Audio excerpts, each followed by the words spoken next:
Bonjour, and welcome to another installment from Ancient History.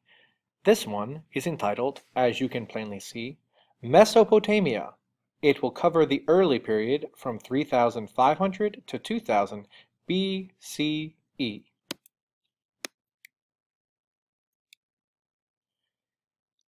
Mesopotamia is located in the region known as the Fertile Crescent, cleverly called because the area was very fertile for land and agriculture and growth, and is shaped like a crescent. It often is pushed to the south to include Egypt, which we will be discussing next. But today's focus is on Mesopotamia. That is actually a term later applied to the region by the Greeks, and it means the land between the rivers, specifically the Tigris and the Euphrates River. This is in the region that is currently modern-day Iraq, Iran, and on the border up here, Syria. Why there and why then? Crucially, this region has some important geographical characteristics that make it an important center of early agriculture and civilization. It has rivers that flood. This turns out to be quite helpful and useful because the flooding spreads out rich, nutrient-filled mud from the river across the land, making it very helpful and beneficial for agriculture. This is also a period of a generally warming climate. So now that the earth is being warmer longer, growing seasons are longer and plants can grow more readily. It is also the dawn of a new age. Specifically at this time period, for reasons that we will discuss, now is the beginning of the Bronze Age. Tools and implements are no longer made out of stone, but from bronze, an alloy of copper and tin. These general characteristics are also true for other neighboring early civilizations, specifically the Indus Valley and Egypt.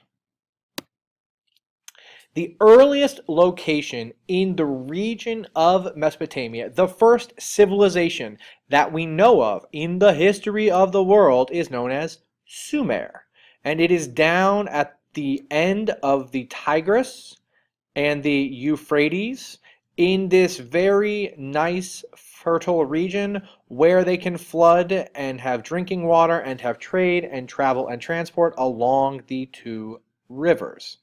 It is not really an empire. It's more many small independent cities, some of which are here labeled on the map: Kish, Uruk, and Lagash.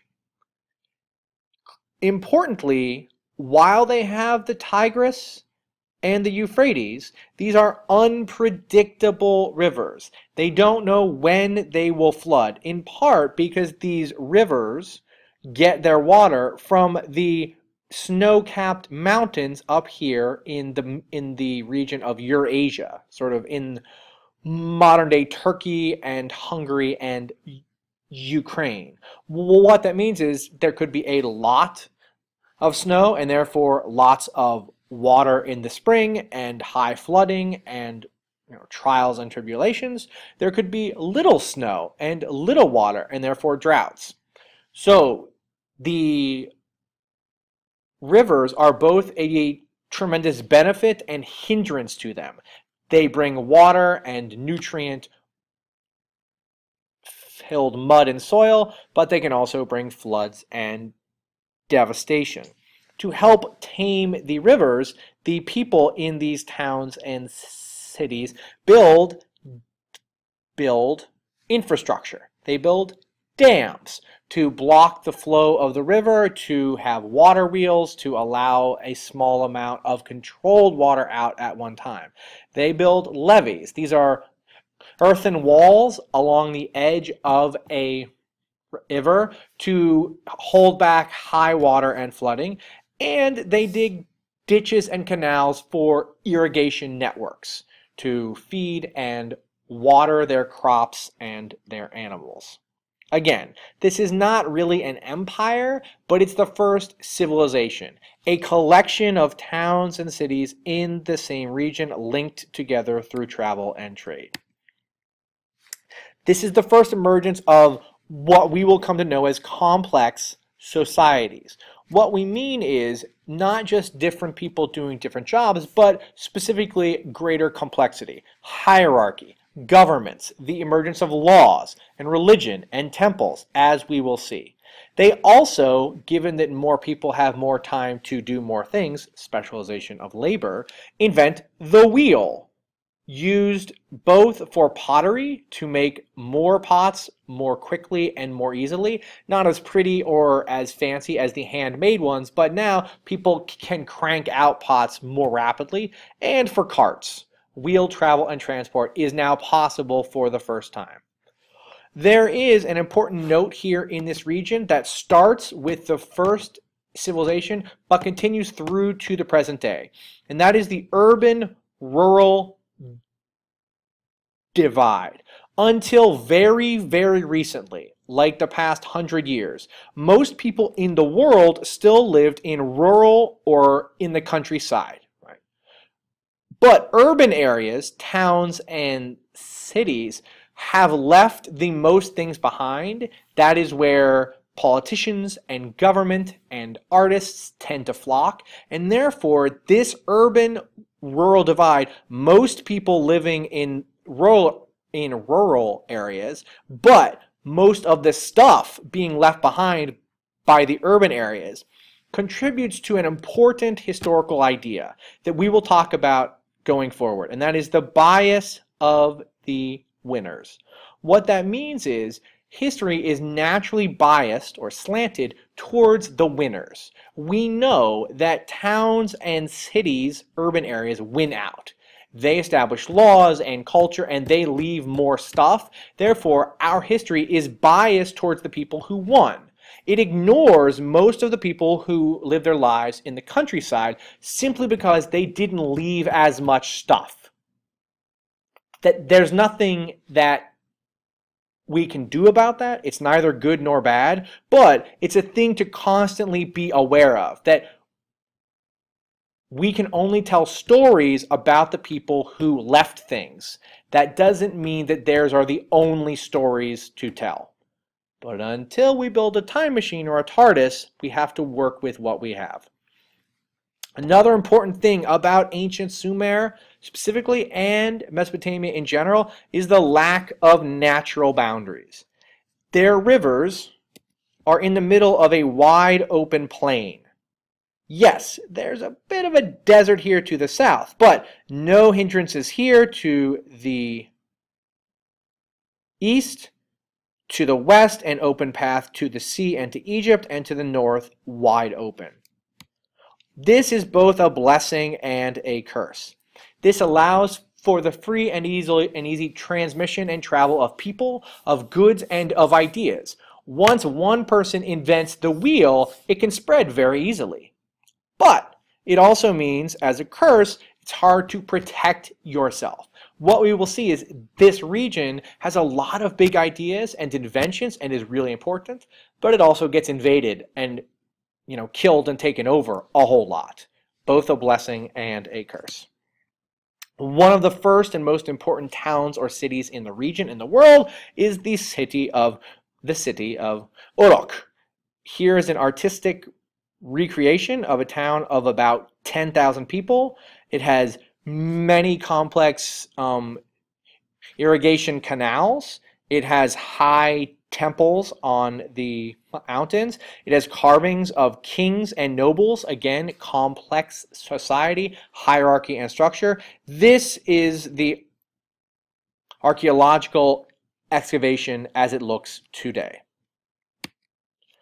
The shift over time is from a sort of square or rectangular temple to what comes to be known as a very elaborate temple to the gods, to the priests, and also crucially to the kings, known here on the right as a ziggurat. It's sort of a tiered structure that is more elaborate and more complex than the earlier temple.